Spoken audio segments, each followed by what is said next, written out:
Nový vírus chrípky sa už objavil aj v našich susedných krajinách. Rakúsko potvrdilo 1 prípad. Česká republika zatiaľ preveruje 2. Doteraz boli obete iba v Mexiku, ale na svete je už prvá potvrdená obeť mimo tejto krajiny. Úmrtie na nový vírus chrípky dnes potvrdili Spojené štáty. Nákaze podľahlo malé dieťa pôvodom z Mexika, ktoré pricestovalo do Texasu.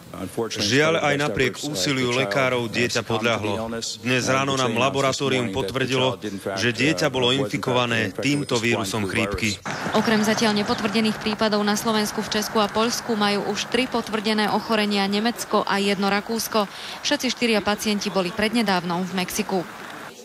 Ľudia, ktorí nemusia nevyhnutne cestovať do Mexika a môžu svoj pobyt odložiť, nech tak urobia. Vedecky povedané, každý vírus sa správa rozdielne. Našou najdôležitejšou úlohou je zistiť, ako tento vírus funguje.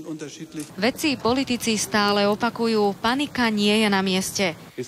Nie je dôvod na paniku, ale treba byť v strehu a pokračovať v bdelosti. O situácii budú zajtra v Luxemburgu mimoriadne rokovať ministri zdravotníctva Európskej únie. Ľubica Pilcová, televízia Markíza. Ako sa tomuto ochoreniu brániť a ako ho rozoznáte, sa dozviete aj na našej stránke tvnoviny.sk.